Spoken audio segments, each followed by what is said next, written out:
اللہ فرماتے ہیں کچھ لوگوں کا دعویٰ ہے کہ ہم اللہ اور آخرت پر ایمان رکھتے ہیں، حالانکہ وہ ایمان نہیں رکھتے، دعویٰ کرتے ہیں، نفاق کا مظاہرہ کرتے ہیں، منافقت کرتے ہیں۔ جو اللہ کو ماننے والا ہوتا ہے اس کا رنگ اور ہوتا ہے، جس کو پتا ہوتا ہے قیامت کے دن اللہ کے حضور کھڑے ہونا ہے، اس کے اعمال یہ نہیں مانتے، کہتے ہیں ہم مانتے ہیں، پر مانتے دعویٰ ہے کہ ہم مانتے ہیں آخرت کو بھی اور اللہ کو بھی، پر نہیں مانتے۔ قیامت قائم ہونا ضروری ہے، اگر وقوع قیامت نہ ہو تو ظالم کی تو موجیں لگ گئیں، جابر تو موج کرے گا، فاسق اور فاجر تو کہیں گے دنیا میں بھی ہم اپنے اقتدار کے زور پر جیتے رہے، آج بھی ہمیں پوچھنے والا کوئی نہیں۔ عقلاً نقلاً قیامت کا قائم ہونا ضروری ہے۔ قیامت قائم ہوگی تو مظلوم کو اس کے ظلم پر داد رسی کی جائے گی اور ظالم کو سزا ملے گی۔ ایک آدمی ساری زندگی دنیا کے اندر لوٹ مار کرتا رہا، دھوکہ فریب فراڈ کرتا رہا، اس کی راتیں شراب و کباب میں گزر گئیں، وہ مرے اور بات ختم ہو گئی، ٹھیک ہے موج کر کے چلا گیا۔ ایک آدمی ساری زندگی اس نے اللہ تبارک و تعالیٰ کی رضا کے لیے اپنی نظر کی حفاظت کی، زبان کی حفاظت کی، یہاں تک کہ دل کی بھی حفاظت کی، وہ بھی مرے تو معاملہ ختم ہو گیا۔ اس طرح تو پھر سرکش کا کچھ بنے گا ہی نہیں، نظام زندگی ساری اس کی سوچ ختم ہو کے رہ جائے گی اگر قیامت قائم نہیں ہوتی۔ قیامت کا قائم ہونا حق ہے، اس لیے قرآن مجید نے ایک جگہ پہ نہیں 20 جگہ پہ یہ بیان فرمایا ہے کہ قیامت ضرور قائم ہے، قیامت، اور وہ قائم ہو کر اپنے سارے لوازمات سمیت قائم ہوگی۔ میرے نبی پاک صلی اللہ علیہ وسلم نے فرمایا مظلوم کو حق ملے گا، ظالم کو سزا ملے گی۔ جابر اس دن اللہ کی بارگاہ میں رسوا کیے جائیں گے، جن پر جبر کرتے رہے انہیں اللہ کے حضور سے عطا کیا جائے گا۔ قیامت کا وقوع ہونا ضروری ہے، اور قیامت تو جب قائم ہوگی تب ہوگی۔ دنیا میں بھی ایسا ہوتا ہے، ظلم کا انجام ٹھیک نہیں ہوتا، جبر کا انجام، جھوٹ کی زندگی لمبی نہیں ہوتی، دھوکے فریب فراڈ ملمہ سازی، ان چیزوں کی عمریں اللہ نے تھوڑی رکھی ہیں۔ وقتی طور پر ظالم کو، دھوکے باز کو، جابر کو جو مہلت ملتی ہے وہ سمجھتا ہے میری سیاست کام کر رہی ہے، وہ سمجھتا ہے میں بڑا دانا ہوں، بڑا چالاک ہوں، دیکھ لو اتنے ظلم کے، جبر کے، دھوکے کے باوجود بنا ہوا ہوں۔ حالانکہ اللہ کی طرف سے اسے مہلت ملتی ہے اور بڑا ہی مہربان ہے۔ مہلت اس طرح دیتا ہے کہ میرے نبی پاک علیہ السلام نے فرمایا جب میرا مسلمان نیکی کرتا ہے تو اللہ فرشتوں سے فرماتا ہے 70 گنا بڑھا کے لکھ لو اس کی نیکی، 70 گنا، اور جب گناہ کرتا ہے تو اللہ فرماتا ہے ٹھہر جب ابھی لکھنا نہ، اسے ٹائم دو۔ یا اللہ کتنا؟ فرمایا 24 گھنٹے تو دو، ہو سکتا ہے توبہ کر لے، یہ اس کی مہربانی ہے۔ اب وہ جو اللہ نے مہلت دی ہے نا کہ شاید توبہ کر لے، لوگ سمجھتے ہیں میری چالاکی کی وجہ سے نظام سیٹ چل رہا ہے، میں بڑا تیز ہوں، 2 4 5 باتیں بولتا ہوں سب صحیح ہو جاتا ہے۔ لوگ اس کو اپنی دانائی سمجھ لیتے ہیں، حالانکہ وہ اللہ کی طرف سے۔ فرعون نے کئی 100 سال حکومت کی اور اس طرح اس نے ظلم کیے کہ لاکھوں اور ہزاروں بچے قتل ہی کرا دیے، 12,000 عورتوں کے پیٹ میں حمل تھا اس نے ضائع کرا دیا۔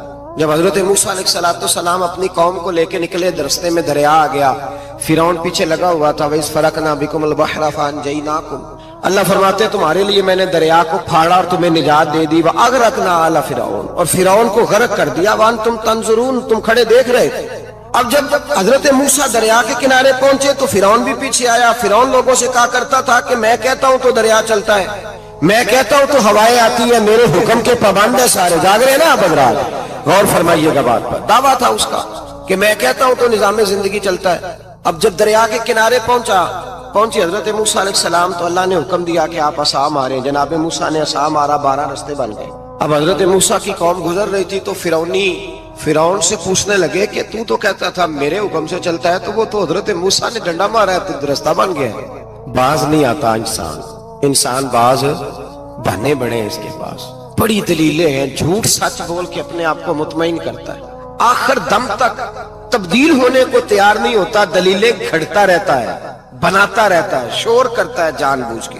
بھئی تو کہتا تھا میرے چلانے سے چلتا ہے، تو باز ابھی بھی نہیں آیا، کہنے لگا میں نے ہی حکم دیا ہے کہ ذرا پھٹ جا، مجھے یہ زندہ چاہیے۔ باز رسی جل گئی، بال کہنے لگا میں نے ہی کہا ہے دریا کو کہ یہ مجھے زندہ چاہیے، میرے بھاگے ہوئے ہیں تو اس لیے پھٹا ہے، تو آؤ میرے ساتھ دریا کراس کریں۔ تو پتا تو ان کو بھی تھا نا جتنا تو رب بنا ہوا ہے، پتا تو تھا، سارے جانتے تھے۔ کہنے لگے تو پہلے کراس کر، اگر تو بچ گیا تو ہم بھی پیچھے آتے ہیں۔ اب چاروں ناچار۔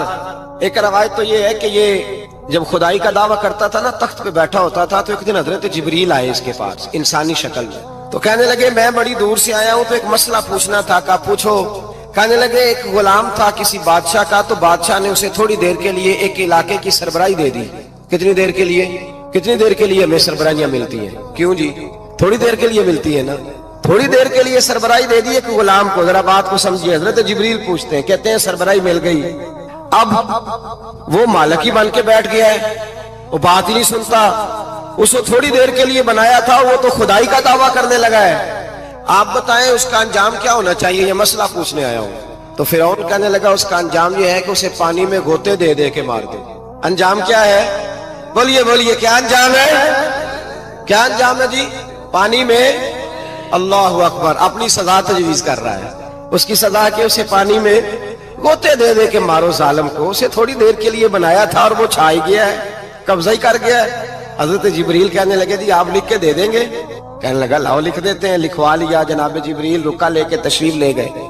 اب جب فرعون دریا میں آیا نا تو اللہ نے حکم دیا مل جا. جب دریا ملا چیخنے لگا تو حضرت جبریل آئے, کہنے لگے تیرا ہی فتویٰ ہے, یہ تیری سزا ہی ہے نا. ہم بھی بڑی سزائیں تجویز کرتے ہیں. یہ جھوٹا ہے جی, اس کا تو فلانا علاج ہونا چاہیے, تو اگر تو جھوٹ بولے تو یہ فلانا بڑا جاور ہے جی, اس کے ساتھ اس طرح ہونا چاہیے, تو اگر تو یہ کام کرے تو جو سزا تو لوگوں کے لیے تجویز کر رہا ہے تو اپنے بارے میں بھی سوچ. اب جب گوتے آئے نا, آخری وقت دیکھا وہ فرعون جو کہتا تھا میری مرضی سے دریا چلتا ہے. علامہ ساوی نے تفسیر ساوی میں لکھا ہے تڑپ کے رونے لگا. جب یہ مزاج ہے, ایک دفعہ اوپر آتا ہے آدمی جب دریا میں جاتا ہے, اوپر آیا تو چیخنے او میرے حواریو خدا کا واسطہ مجھے بچاؤ. کہنے لگے تو کہتا تھا میری مرضی سے چلتا ہے. بے بسی ہے, تڑپتا ہے, روتا ہے. وارث شاہ مان کری نہ وارثہ دا, رب بے وارثہ کر کے مار دائی. تڑپ رہا ہے, چلا رہا ہے, کوئی مدد کو نہیں پہنچتا. اب جب آخری گوتا آیا تو کہنے لگا آمنا بے رب موسیٰ و ہارون, میں موسیٰ کے رب کو بھی مان گیا, ہارون کے رب کو بھی. اللہ نے فرمایا نہیں, اب تیرا ماننا قابل قبول ہے. اس وقت ماننا تھا جب تجھے مہلت دی تھی, جب تو جوان تھا. بڑھاپا آتا ہے, بیماری آتی ہے, جوان آدمی بیماری کا شکار ہوتا ہے تو کہتا ہے یا اللہ ایک دفعہ صحیح کر دے, میں ساری پڑھا کروں گا. ایک دفعہ ٹھیک کر دے, میں مسجد میں رہوں گا, میں اگلے سال اعتکاف بھی کروں گا, میں ساری تراویحیں پڑھوں گا. تو اس وقت پڑھنی تھی جب تجھے مہلت دی تھی. اس وقت پڑھنا تھا جب اللہ نے تجھے آسانی دی, زندگی دی. اگلا وقت یہ حال ایک کا نہیں ہوا. نمرود کو دیکھ لیں, حضرت ابراہیم علیہ السلام کو کہتا تھا میں رب ہوں. آپ نے فرمایا رب تو وہ ہے جو زندہ کرتا اور مارتا ہے. ایک موت کا قیدی بلایا, کہنے لگا ہاں بھائی کتنے دن رہ گئے تھے پھانسی میں؟ کہنے لگا جی پرسوں ہونی تھی. کہا جا تجھے آزاد کیا, لو میں بھی زندگی دیتا ہوں. ایک بے گناہ آدمی کو پکڑ کے قتل کر دیا, کہتا میں بھی مارتا ہوں. حضرت ابراہیم علیہ السلام کہنے لگے تو بیوقوفوں جیسی دلیلیں دے رہا ہے. چل اس طرح کر, میرا رب سورج مشرق سے نکالتا ہے, تو اگر رب ہے تو مغرب سے نکال کے دکھا. اب دلیل کا جواب کوئی نہیں تھا تو کہنے لگا پکڑو اور آگ میں ڈال دو. اللہ کے نبی کو آگ میں ڈالنے والا. یہاں ایک مچھر بیٹھا ہے, 400 سال حکومت کی اور خدائی کا دعویٰ کیا. یہاں مچھر بیٹھا تھا, چھینک آئی تو مچھر اندر چلا گیا. پہلے دربار کا ادب یہ تھا کہ جو آئے سجدہ کرے.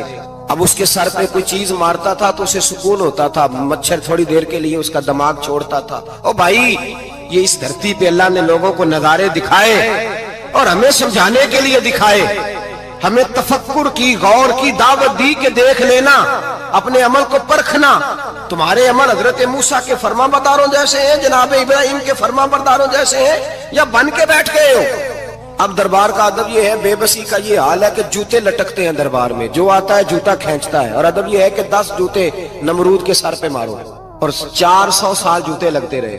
روتا تھا, جو آدمی آتا تھا منتیں کرتا تھا, کہتا تھا کہیں سے کوئی دوائی مل جائے گی. پاگلوں جیسی زندگی گزاری, پاگلوں جیسی سخت. وہ تو حساب, وقوع قیامت تو حساب ہوگا ہی. یہاں لوگ پاگل ہو کے مرتے ہیں, معذاللہ نفسیاتی مریض ہو کے مرتے ہیں. یہاں آخری وقت اتنا سخت آتا ہے کہ دنیا موت کی دعائیں مانگتی ہے. میرے بھائی جب انسان ظلم کرتا ہے تو بھول جاتا ہے کہ شاید مجھے پوچھے گا کوئی نہیں. جب وہ زیادتی کرتا ہے تو بھول جاتا ہے. جب وہ کسی کا حق کھاتا ہے تو وہ کہتا ہے شاید اس کا تو وارث ہی کوئی نہیں جس کو میں لوٹ رہا ہوں. لیکن جب اللہ کی پکڑ آتی ہے, حجاج بن یوسف ظالم تھا, اس نے اچھے کام بھی کیے تھے. قرآن پاک پر زیر زبر آراب حجاج بن یوسف نے لگوایا. محمد بن قاسم کو ہندوستان سندھ کے علاقے فتح کرنے بھی حجاج بن یوسف نے بھیجا تھا. ساری خوبیاں اپنی جگہ پر, ظالم بہت بڑا تھا. کسی آدمی نے اس کے سامنے کونے کی طرف منہ کر کے ساتھ والے سے بات کر لی تو کہنے لگا میرے خلاف کیا، اس کو لے جاؤ 2 ٹکڑے کر کے واپس لے آؤ۔ توتی بولتا ہے نا اقتدار، جب کسی کے ہاتھ اقتدار ہوتا ہے نا، وہ چاہے ایک گھر کا ہی کیوں نہ ہو، وہ 10 بندے فیکٹری میں کام کرتے اور جو ان کا مالک ہوتا ہے وہ کہتا میں مالک ہوں، مجھے مانو۔ جب تو صاحب اقتدار ہوتا ہے نا، جب تو سسر بن کے بیٹھتا ہے اور کسی غریب گھر کی بہو آتی ہے 2-4 تو کہتا ہے میرا اقتدار ہونا چاہیے، جب میں کھانسنے لگوں تو ہر آدمی کے ہاتھ میں ٹشو پیپر ہونا چاہیے، جب میں بولنے لگوں تو بندے ہوئے ہاتھوں سے ہر آدمی جی جی کرتا ہوا کھڑا ہونا چاہیے۔ جس آدمی کا، اور یہ کام بہو بھی کرتی ہے کئی دفعہ، وہ بھی کہتی ہے کہ تمہیں پتا نہیں میں کتنا لمبا چوڑا جہیز لے کے آئی ہوں، جب میں سونے کے لیے اپنے بیڈ روم میں جاؤں تو خبردار بوڑھے بابے کو اجازت نہیں کہ وہ کھانسے، اماں کو چاہیے کہ اگر اس کو بڑی سخت پیاس بھی لگی ہے تو میرے سوتے سوتے باورچی خانے میں برتن نہ کھٹکھٹائے۔ جو جہاں بھی جس اسٹیج پہ بھی بیٹھتا ہے وہ کہتا ہے کوئی نہیں مجھے پوچھنے والا، میں مطلق العنان ہوں۔ جوان بوڑھوں کا مذاق اڑاتے ہیں، سمجھتے ہیں شاید کبھی بوڑھے نہیں ہونا، مذاق اڑاتے ہیں۔ تندرست لوگ بیماروں کا مذاق اڑاتے ہیں، شاید کبھی بیمار نہیں ہونا۔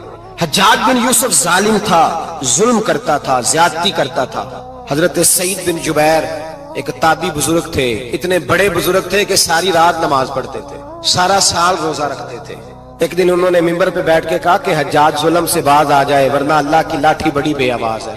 اللہ کی لاٹھی، اس کا کیا مطلب ہوتا ہے؟ اس کا مطلب ہے جب رب کی لاٹھی چلتی ہے تو اس کی آواز، جی اس کا پہلے کوئی پیغام، وہ پہلے اعلان نہیں کرتا کہ تگڑے ہو جاؤ لاٹھی چلنے لگی ہے، لاٹھی چلتی ہے پر اس کی آواز، سمجھ آ رہی ہے میری بات کی؟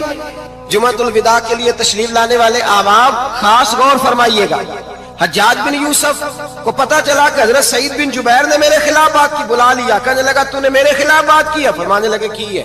کہنے لگا تجھے پتا ہے میں قتل کر دوں گا؟ آپ فرمانے لگے نہ تو زندگی کا مالک ہے نہ موت کا مالک ہے، تو کیسے قتل کر؟ کہنے لگا تجھے پتا ہے میرا؟ فرمایا میں نے تجھے نہیں، میں نے تو کئی شداد، کئی حماد، کئی قارون، کئی فرعون، کئی نمرود دیکھے، کئیوں کی داستانیں سنی، تو کون ہے؟ تو چھوٹا سا ہے۔ ایک جملہ ہے ملا جلال الدین رومی کا، بڑے درویش تھے، ایک بات کہہ گئے، کہنے لگے نمرود جتنے پیسے نہیں، فرعون جتنی حکومت نہیں، قارون جتنی دولت نہیں، ورنہ فرمانے لگے میرے زمانے میں بھی کئی لوگوں کا خدا بننے کو دل کرتا ہے، کئی لوگوں کا دل کرتا ہے، لیکن نمرود جتنے پیسے، فرعون جتنی طاقت اور قارون جتنی دولت نہیں، ورنہ ہو سکتا ہے لوگ دعویٰ کر جائیں معاذ اللہ ثم معاذ اللہ۔ یہ آج سے کئی 100 سال پہلے وہ کہہ رہے ہیں، آج تو حالات بڑے ابتر ہیں، اس کی نسبت خطرناک۔ فرمانے لگے حضرت سعید بن جبیر تو زندگی موت کا مالک نہیں، کہنے لگا پکڑو، قتل کرو اسے، لے جاؤ۔ جب پکڑ کر کھینچ کر لے جا رہے تھے نا تو حضرت سعید بن جبیر مسکرانے لگے۔ ظالم کے سامنے مسکرائے تو اس کو بڑا غصہ آیا، یہ میرا مذاق اڑاتا ہے؟ بلا لیا، ادھر آؤ، کیوں مسکرا رہے ہو، کیا ہوا؟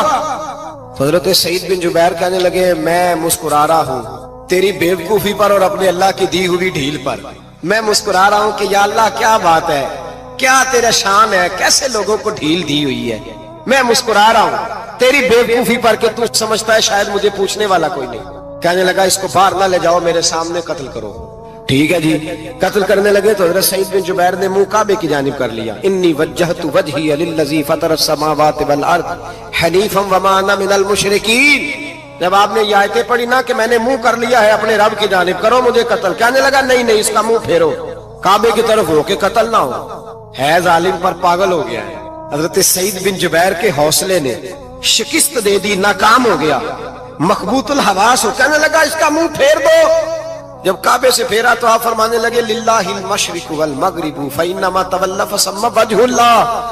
اللہ فرماتا ہے تو مشرق اور مغرب سارا ہی اللہ کا ہے، جدھر بھی منہ کرو گے ادھر اللہ ہی اللہ ہے، جدھر بھی منہ کرو گے ادھر اللہ ہی اللہ ہے، چاروں جانب پھیر دے، جدھر منہ پھیرنا ہے تو نے پھیر دیا منہ۔ حضرت سعید بن جبیر کے گلے پہ خنجر رکھا تو آپ نے ہاتھ اٹھائے، کہنے لگے اے اللہ میرے بعد اسے کسی اور پر مسلط نہ کرنا، میرے بعد کسی اور پر مسلط نہ، بس میں آخری ہوں۔ جب آپ ذبح ہوئے تو اتنا خون نکلا کہ لوگ کہتے ہیں جتنا اونٹ کے وجود سے نکلتا، تر ہو گیا سارا اس کا دربار۔ ایک سمجھدار آدمی کو بلا کے کہنے لگا اتنا خون میں نے بڑے بندے قتل کرائے ہیں پر اتنا خون نہیں نکلا۔ تو وہ کہنے لگے لوگ مر جاتے، مرتے وقت ڈر جاتے ہیں، سہم جاتے ہیں، خون سکڑ جاتا ہے، لگتا ہے یہ شخص جب دنیا سے گیا ہے تو ڈٹ کے گیا ہے، یہ ڈٹ کے گیا ہے دنیا سے۔ حجاج بن یوسف رات کو سویا،